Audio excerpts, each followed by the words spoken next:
Se você não pregar a palavra genuína, como Deus quer, ninguém quer ouvir. São palavras muito duras para quem tem uma vida não totalmente na retidão. Lamentações de Jeremias, capítulo 3, verso 20 até o verso 26.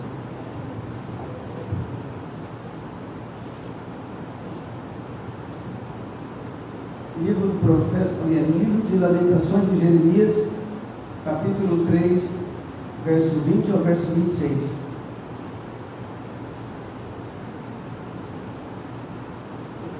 Pode ser do 19 ao 26. Capítulo 3, do verso 19 ao verso 26. Amém? Vamos ler juntos? 1, 2, 3. Lembra-te da minha aflição e do meu pranto, do abismo e do fel. Minha alma certamente se lembra e se abate dentro de mim. Disso me recordarei no meu coração, por isso tenho esperança. As misericórdias do Senhor são as causas de não sermos consumidos, porque as suas misericórdias não têm fim. Novas são a cada manhã, grande é a tua fidelidade. A minha porção é o Senhor, diz a minha alma, portanto esperarei nele. Bom é o Senhor para os que se atêm a ele, para a alma que o busca. Bom é ter esperança e aguardar em silêncio a salvação do Senhor. Amém? Feche os seus olhos, com nossa cabeça um minuto. Meu Pai, em nome de Jesus Cristo te damos graça. Tu trouxeste aqui, meu Pai, o teu povo, pelo teu poder, pelo poder do teu Espírito, o Senhor traz aqueles que precisam ouvir a tua palavra. Em nome de Jesus Cristo, teu Filho, somos gratos a Ti, por ter sido escolhido nesta manhã para receber essa mensagem. Nós te louvamos, Senhor, e cremos na tua presença em nosso meio. Portanto, consequentemente, o teu poder se manifestará. E será hoje o dia que iremos tomar posse da nossa vitória, no poderoso nome do teu Filho amado Jesus Cristo. Todos aqueles que estão ouvindo essa mensagem, Senhor, possam regozijar na tua presença, possam te glorificar e te exaltar, e dizer-nos para os seus próprios lábios quão grandes coisas o Senhor fizeste por nós, o Senhor fez por nós. Em nome de Jesus Cristo, obrigado, Senhor, pela oportunidade de te amar cada vez mais, de te adorar, de te servir, Senhor. Pai, nos dê, meu Pai, uma servidão voluntária, e que o Senhor seja exaltado em todos os aspectos, e que o teu nome seja glorificado. Pai, obrigado, Senhor, por nos dar a oportunidade de falar do teu amor, das tuas promessas, da tua palavra, do teu poder. Graça te damos, Senhor, porque aqui estamos para te servir. Obrigado, Senhor, por tudo. Em nome de Jesus Cristo, nós te louvamos e te agradecemos. Amém. Amém, irmão? Irmãos, algumas traduções são diferentes, mas deixe sua Bíblia aberta, ainda no capítulo 3, verso 20. Deus propositalmente trouxe pouca gente, não tem mais tempo para falar. Irmãos, minha alma certamente disso se lembra. Opa, a minha alma disso se lembra. Lembrança são coisas do passado.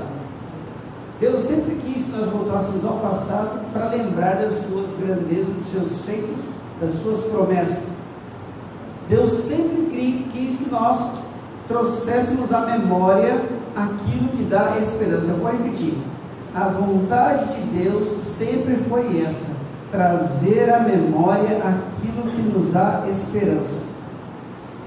Muitas das vezes, irmãos, nós somos ingratos a Deus, porque nós não conseguimos receber algo que nós desejamos, e passamos até a murmurar, até pecar contra o Senhor, porque nós queremos tanto uma coisa, queremos tanto, e batemos sempre na mesma tecla: eu quero, Senhor, eu preciso, que eu acabo sendo ingrato a Deus. Porque o que eu deveria fazer é o seguinte: muito mais do que ficar louco por aquilo que eu desejo, é eu trazer à memória o que Deus já fez. Suponhamos que eu esteja aqui cabisbaixo, um pouco triste, que eu estou há 5 anos pedindo algo para o Senhor, Deus não dá para mim. Aí eu paro de pensar nisso que eu desejo e começo a trazer à minha memória o que Ele já fez, de onde Ele me tirou. Eu trago a memória aqui nos livramentos que Ele já me deu. Eu trago a memória aqui quando Ele me salvou da morte por 3 vezes, quase morri. Quando eu tinha 6 meses, que o médico disse: vai ter somente 6 dias de vida, e aí eu não morri. Então, quando eu começo a lembrar de tudo isso, murmurar pelo que eu não recebi, pelo que eu desejo tanto e não tenho na mão ainda, e começo a trazer a memória, e começo a administrar os meus pensamentos. Então, de murmurador eu passo a ser grato a Deus. Então, trazer a memória nos faz duas coisas principais. Trazer a memória nos faz ser mais grato a Deus. Trazer a memória dos feitos do Senhor que Ele já fez, nos faz ter mais fé e esperança. Porque Deus fez, então vai fazer de novo. Pensa bem, por que Deus sempre trouxe a memória do povo? Nossos pais que foram livres no Egito, nossos pais que foram libertos, a Bíblia sempre fala disso. Se você ler toda a Bíblia, você vai perceber que Deus sempre traz a memória do povo. O povo está lá em pecado, Deus trata com o povo fica moidinho e fala assim, lembra quando eu tirei os seus pais do Egito? Lembra quando eu cuidei dos seus pais no deserto, que eu não deixei a sandália envelhecer, que eu dei o maná no deserto, que eu dei carne no deserto, que eu dei água da rocha? Deus sempre faz isso. Deus sempre quer memória de lembrança dele, para você ser mais grato e ter uma fé acrescentada e uma esperança. Então a mensagem de hoje é sobre isso, uma fé de memória. Nós temos fé só para receber, mas não temos fé de memória. E quem não tem fé de memória, não tem fé para receber. Eu já aprendi, já li, já ouvi sobre o que Deus já fez, então eu creio pelo ouvido, porque a fé vem pelo ouvido, então eu recebo pela minha fé. E para eu receber pela minha fé, eu tenho que ter uma fé de memória, para lembrar do que eu ouvi quando eu li a Bíblia, quando eu ouvi, quando eu vi uma pregação, porque a fé vem pelo ouvido, eu quero fé, a fé para receber o milagre. Deus não faz milagre sem fé. E eu preciso da fé, então eu tenho que ter em memória o que Deus já falou e o que Ele já fez. Irmãos, aprender com lições passadas e conservar em fé. Eu só consigo conservar em fé se eu aprender com as lições passadas. Irmãos, os problemas que eu passei no passado só servem de testemunho para mim poder testificar. Deus estava assim, Deus fez assado. Eu era assim, Deus me fez outra pessoa. Eu não valia nada, agora eu sou príncipe no meio, sentado no meio dos príncipes. Eu era pecador, agora eu sou. Eu era sem salvação, agora eu tenho salvação. Não serve somente para isso. Serve para te dar um coração agradecido. Serve para você ter esperança no futuro. Um Deus que abriu o mar não vai abrir a porta para mim? Um Deus que ressuscitou Lázaro não vai ressuscitar os meus sonhos? Então Deus quer sempre, e sempre Ele fez, permitiu momentos especiais em nossas vidas para servir de memória. Irmãos, olha só o que o profeta Jeremias diz: a minha alma certamente disso se lembra. Ou seja, a minha alma tem memória do que Deus já fez e falou. Olha só, e se abate dentro de mim a minha alma, disso me recordarei. Ou seja, eu tenho algo em memória do que Deus já fez, e estou me recordando do que está na minha memória. E ele continua: disso me recordarei no meu coração. Quando fala meu coração na Bíblia, é na alma, tá, irmão? Se você fala coração no sentido estrito da palavra, é um órgão que pulsa sangue para o cérebro.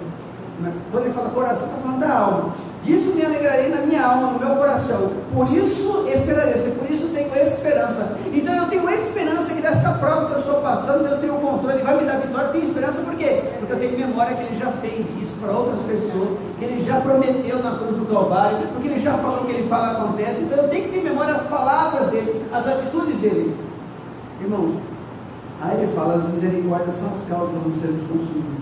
Ou seja, eu não recebi o que eu quero até agora, mas eu não fui consumido ainda por causa da misericórdia do Senhor. Sabe, irmãos, olha só o que Ele faz, olha só a profundidade dessa palavra. Ele fala assim: as misericórdias são a causa do Senhor. Ou seja, já era para ter sido consumido, Deus é que foi misericordioso comigo. Ele começa a lembrar das misericórdias do Senhor, para de reclamar do que não tem e começa a ser grato a Deus porque Ele já fez lá na cruz do Calvário. Sabe, irmão? Aí fala: novas são a cada manhã, grande é a sua fidelidade. De um Deus que não deu para ele o que ele queria ainda, mas ele está lembrando das fidelidades do Senhor, do nosso povo, muitos anos. Irmãos, bom é o Senhor para os que esperam nele, para a alma que o busca. Mas vamos entender aqui uma coisa, irmãos. Paremos de reclamar do que nós não temos e passamos a ser gratos pelo que ele já fez. Isso é muito importante. Tem alguns estudiosos hoje em dia, alguns teólogos atuais, eles dizem que não foi Jeremias que escreveu esse livro. Estão redondamente enganados no meu ponto de vista. Irmão, o texto hebraico aqui que nós estamos lendo, ele está realmente especificando que o autor do livro de Lamentações, ele tem muitos traços, costumes do Jeremias.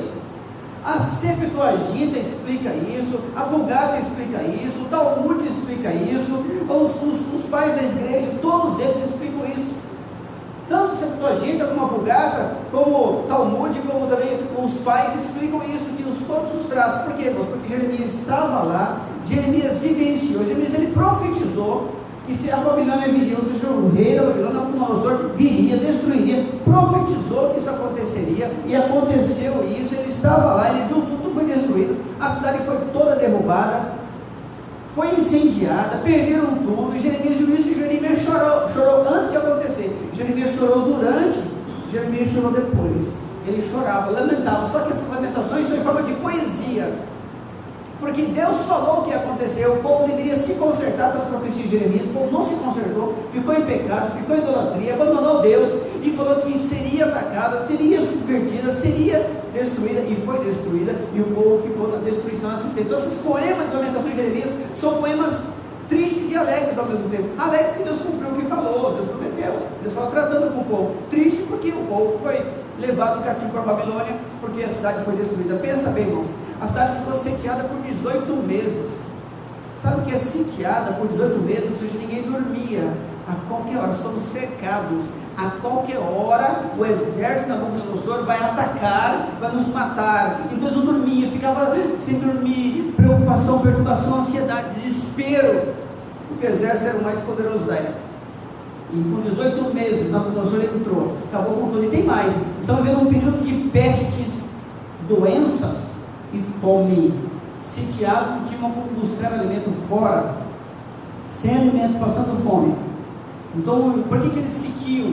Eles sitiam para a pessoa não poder sair, sitiam para fazer alguns ataques nas bordas da cidade, daí dando medo, terror. E com 18 meses eles entraram, saquearam, destruíram e incendiaram Jerusalém. Jerusalém subvertida, ou seja, foi totalmente destruída. Então Jeremias lamentava e chorava. E assim surgiram os poemas aqui de lamentações de Jeremias, uma da parte que nós vemos aqui. A angústia e as angústias e lágrimas do autor de lamentações de Jeremias, que é o próprio Jeremias, foram vividamente mostrando a personalidade de um homem que servia a Deus de verdade, um homem que lembrou o povo que Deus iria tratar com juízo severo. Mesmo assim o povo não deixou o pecado e Deus destruiu a cidade. Jeremias esteve presente na cidade desde o começo, permaneceu ali, desde que o povo foi levado cativo, permaneceu, mas demonstrou em seus poemas uma avassaladora destruição profunda, não somente fisicamente, os escombros caídos no chão, das casas queimadas, mas uma ferida, uma dor muito grande no coração de cada um, que estava envergonhado. Uma cidade destruída naquela época era vergonha para outros povos, ou seja, o Deus deles abandonou eles. Irmãos, o poema no livro usa palavras admiravelmente apropriadas para comunicar as profundezas da angústia e aflição que o povo estava passando. O propósito do livro é expressar de uma forma terapêutica que Deus fala e Deus cumpre, expressar de uma forma profunda de ensinamento de que Deus, Ele cumpre as suas promessas e que Ele é fiel para falar, mesmo que sejam palavras duras, mas Ele cumpre.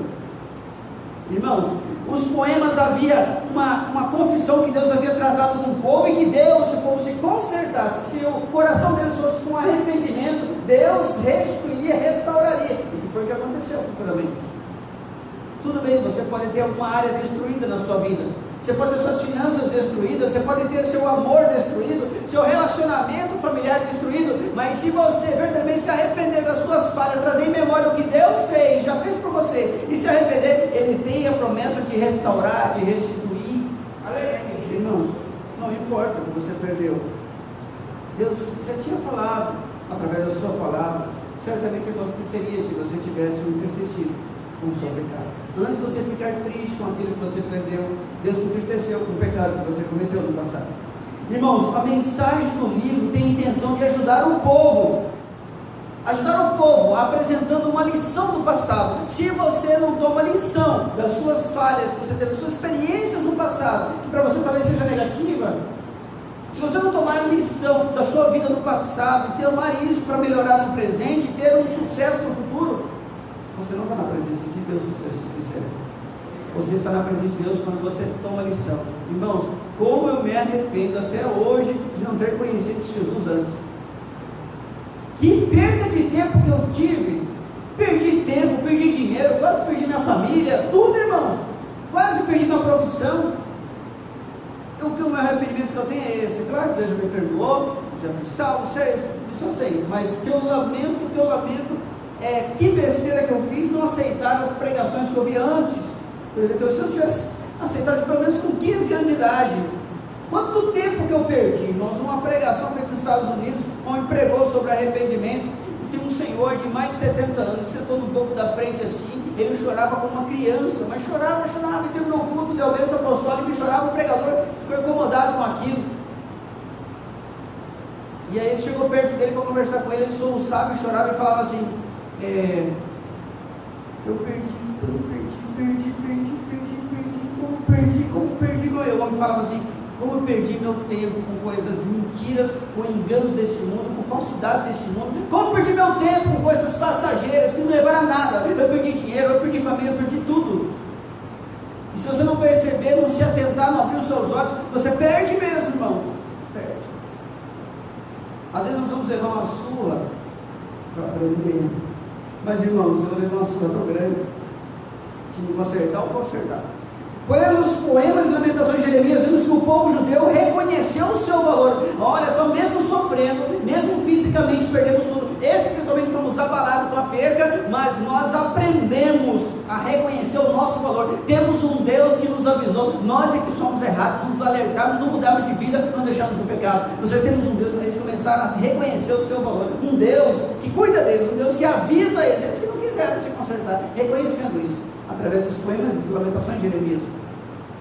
Mas irmãos, 587 a 586 a.C., ocorreu essa terrível catástrofe de Nabucodonosor invadir Jerusalém, todo o Judá, principalmente Jerusalém, que foi incendiada e saqueada, e esse lamento ficou. E quem permaneceu vivo ali, quem permaneceu ali, vendo tudo isso, sofreu muito mais quem estava no cativeiro lá na Babilônia.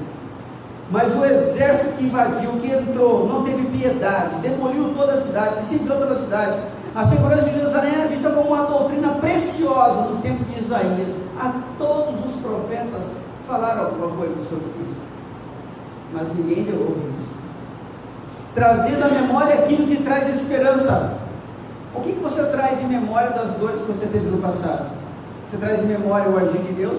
Ou traz em memória que você foi abandonado por Deus? Depende do que você traz em memória.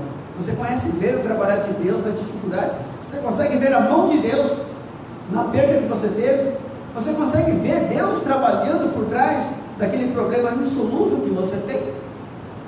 Que é para você, porque para Deus nada é insolúvel. Devido à importância da gratidão e a fé, Deus nos traz a memória para então a fé. Irmãos, pensa bem.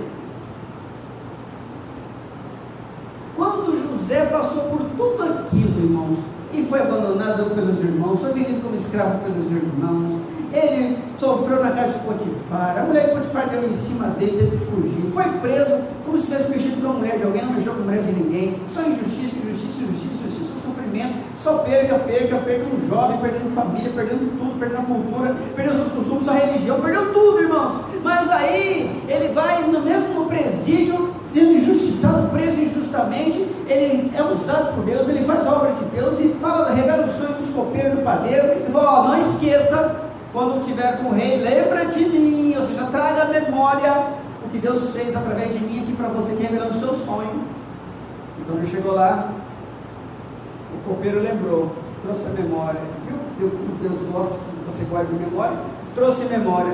Ninguém conseguiu revelar seu sonho, Faraó, nenhum dos feiticeiros, nenhum dos astrólogos conseguiu revelar o seu sonho, mas lá dentro tem um que revelou o nosso sonho, e aconteceu com o padeiro, e aconteceu comigo também. Então aí que trouxe a memória, José foi governador do Egito, segundo homem depois do Faraó, tudo porque Deus fez com que aquele copeiro trouxesse a memória. Olha a importância que é você trazer a memória.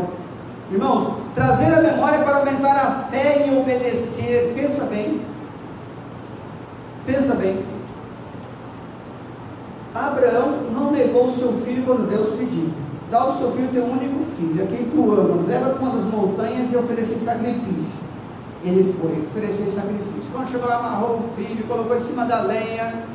Claro que foi difícil para ele como pai, mas ele era obediente a Deus, tinha uma fé obediente. tirou o cutelo, a faca em forma de meia lua. Quando ele foi para imolar o seu filho, a voz do anjo do Senhor bradou do céu: Abraão, eis-me aqui, não faça mal ao menino, porque agora eu sei que tu me amas, sei que tu me obedece. Aí ele fala assim,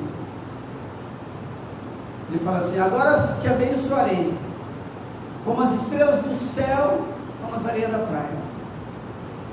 Aí, irmãos, olha bem, aí ele viu um animal, um chifre preso nos arbustos, pegou e ofereceu o sacrifício no lugar, representando que Jesus Cristo ofereceu a sua própria vida em sacrifício em nosso lugar, simbolicamente representando. E aí, irmãos, sacrificou aquele animal. Aí a Bíblia diz que até hoje, naquele lugar, é chamado Monte do Senhor Proverá. Sabe por quê? Em memória. Quando os judeus levam os seus filhos lá naquela região do Monte Moriá, meu filho, não esqueça da história que teu pai contou. Aqui foi o dia que Deus proveu um cordeiro para o holocausto. Aqui, guardem isso em sua memória.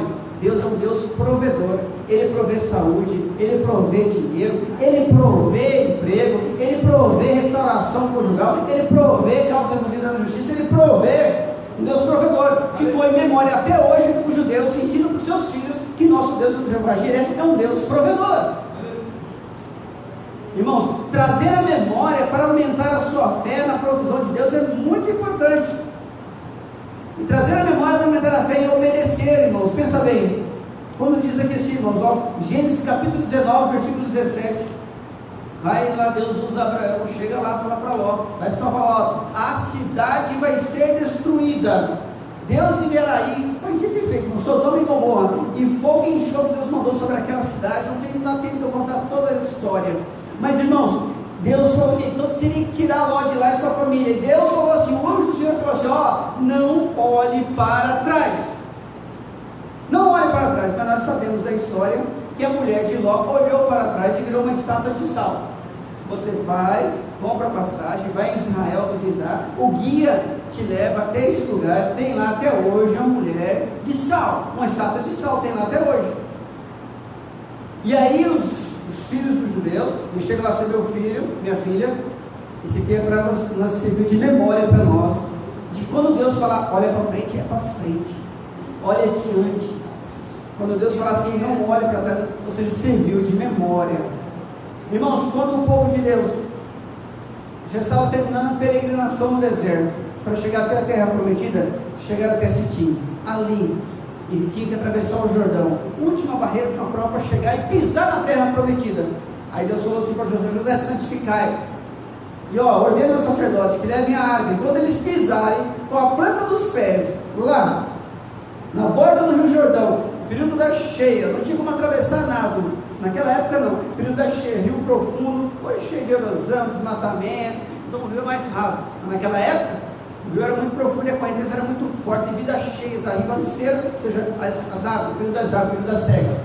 Aí, irmãos, ele falou assim, o rio vai se abrir quando o sacerdote carregando a arca, pisar na borda do rio, a água vai parar, vai formar um montouro, mas você vai formar muita água, uma barreira de água, e aqui a água vai se embora. Então, os sacerdotes deverão ficar segurando com a arca assim, enquanto o povo passa, atravessa o rio. Enquanto a arca, que representa a presença do Senhor, estiver ali, não vai afogar ninguém, a água não vai descer sobre ninguém. E aí os sacerdotes ficaram com a arca ali, segurando, e a água que descia formou um montouro enorme, uma barreira enorme, e daqui secou, e eles atravessaram. Aí Deus ordenou, lá no pé dos sacerdotes, representando cada tribo, cada um representante de cada tribo, deveria pegar uma pedra no pé do sacerdote, lá no meio do rio, e trazer, formaram um memorial.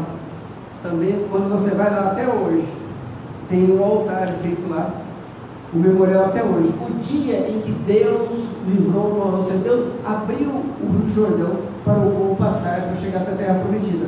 O nome disso está lá em Gênesis capítulo 19, versículo 17, diz assim, e aconteceu que tirando fora, disse, escape por tua vida,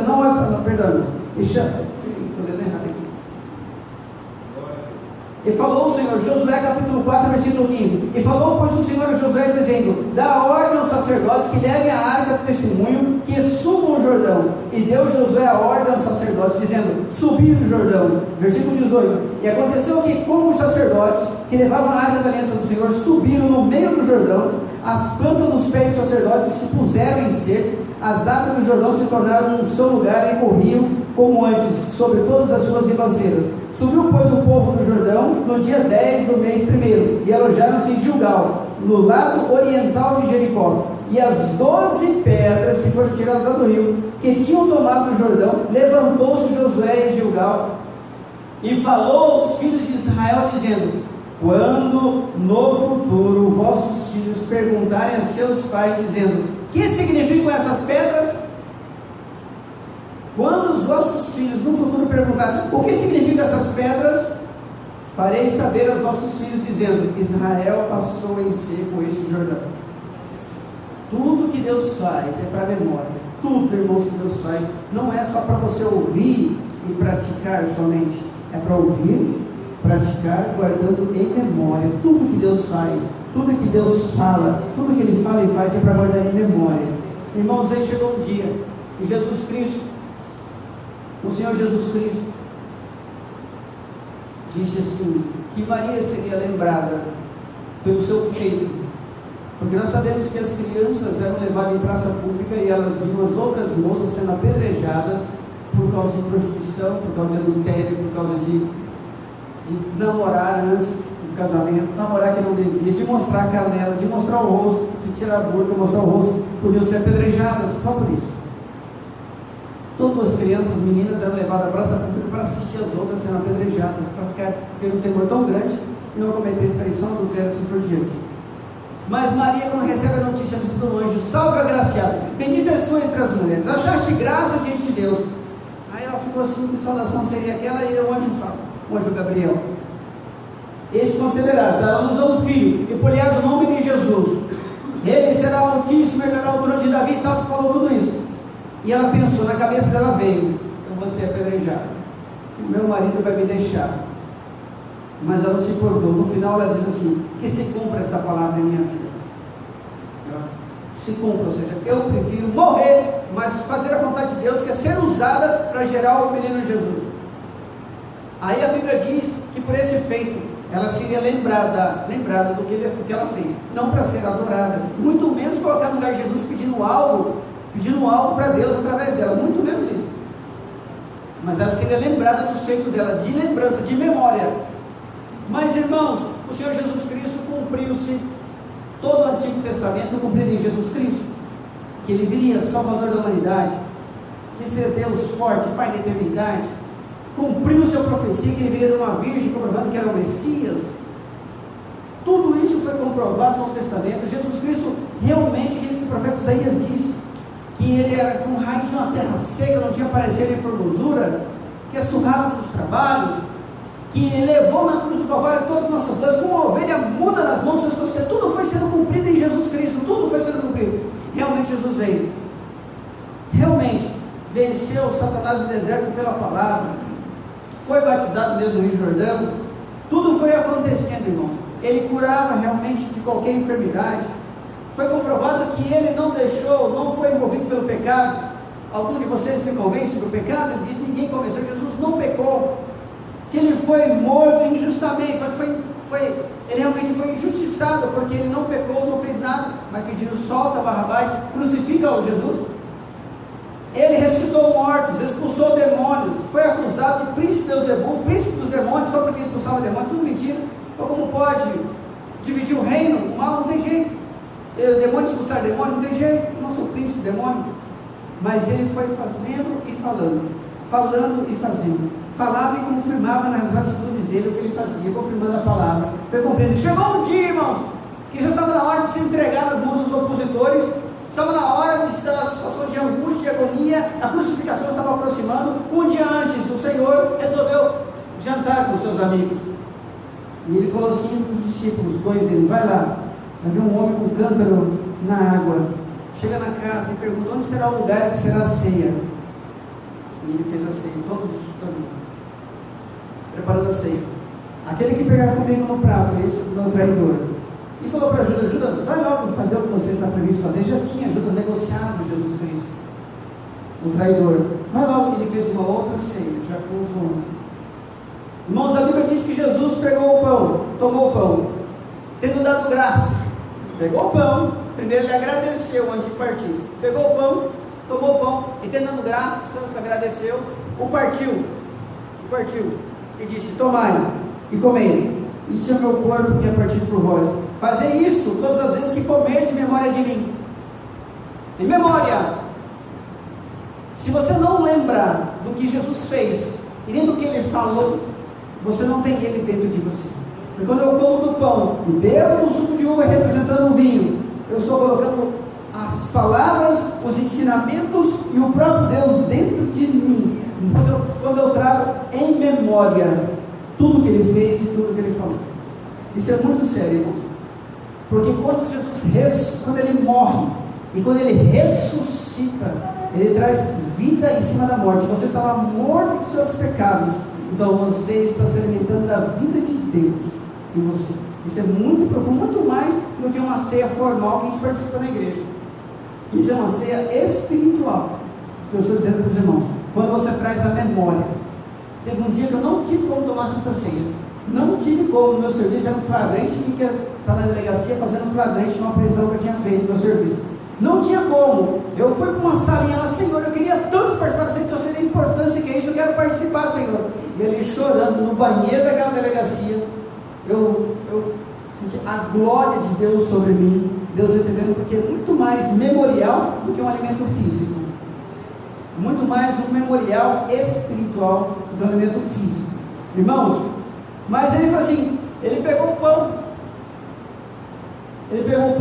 e tendo dado graças, o partiu e disse: tomai e comei, isso é meu corpo que é partido por vós, fazei isso em memória de mim. Semelhantemente também depois de cear, tomou o cálice, dizendo: este cálice é o Novo Testamento do meu sangue. Assim surgiu o Novo Testamento. Novo Testamento, Filho da graça. Esse Novo Testamento do meu sangue. Fazei isso todas as vezes que beberes em memória de mim. Todas as vezes. Memória, me tenha em sua memória os meus feitos. Você lembre dos meus feitos. Se você lembrar, você será mais grato e terá mais fé para receber a vitória. Você terá mais esperança nessa vida tão dolorida. Você terá esperança diante das angústias, diante dos seus olhos que veem coisas que são impossíveis, passam a ser possíveis. O que não acontecia passará a acontecer. Aquilo que não existia passará a existir. Sabe, irmãos, quando você está doente, umas células boas, que os 3 células ruins para assistir células boas, não tinha mais vida em você, passa a ter vida em você. Você era morto, agora você está vivo, morto dos seus pecados, está vivo para Cristo. Só uma verdadeira transformação daquele que se alimenta de Cristo, aquele que se alimenta de Cristo. Então, por isso que ele fez a Santa Ceia, para você não apagar da sua memória tudo que ele fez. Amém? Vamos orar ao Senhor?